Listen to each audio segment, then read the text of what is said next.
खुशी मिलती है रे सोना वहीं तुम रहना। अपने प्यारे आँखों में कभी आंसू न लाना। जहाँ खुशी मिलती है रे सोना वहीं तुम रहना। अपने प्यारे आँखों में कभी आंसू न लाना। तेरे खुशी से मैं खुश रह लूँगा, कभी याद न आऊँगा। तेरे खुशी से मैं खुश रह लूँगा, कभी याद न आऊँगा। तेरे शहर से दूरी चल जाऊँगा, याद न आऊँगा। तेरे शहर से दूरी चल जाऊँगा, याद न आऊँगा।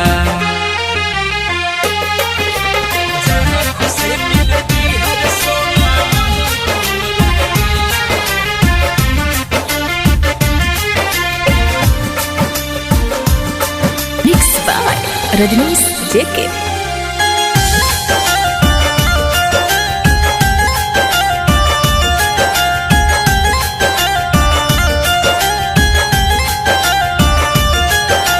जिंदगी में हमारा कौन लड़की नइखे सुनती कल।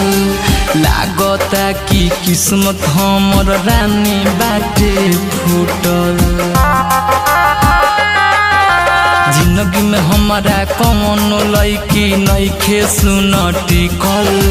लागता कि किस्मत हमर रानी बाटे फूटल। जहाँ खुशी मिलती है रे सोना वहीं तुम रहना। अपने प्यारे आँखों में कभी आंसू न लाना।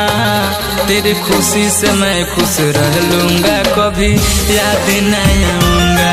तेरे खुशी से मैं खुश रह लूँगा, कभी याद न आऊँगा। तेरे शहर से दूरी चल जाऊँगा, याद न आऊँगा।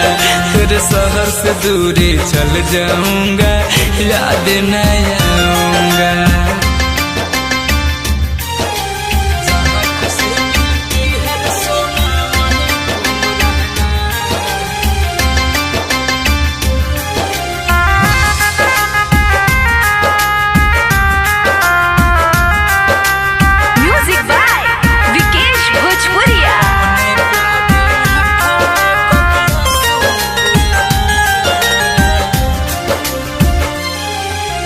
शीतल प्रेमी रजनी सकेनु मिले खाली धोखा।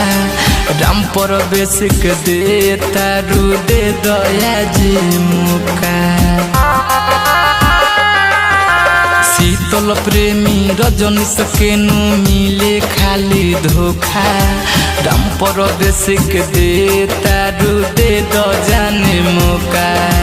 जहाँ खुशी मिलती है रे सोना वहीं तुम रहना। अपने प्यारे आँखों में कभी आंसू न लाना। तेरी खुशी में मैं खुश रह लूँगा, कभी याद न आऊँगा। तेरी खुशी से मैं खुश रह लूँगा, कभी याद न आऊँगा। तेरे शहर से दूरी चल जाऊँगा, याद न आऊँगा। तेरे शहर से दूरी चल जाऊँगा, याद न आऊँगा।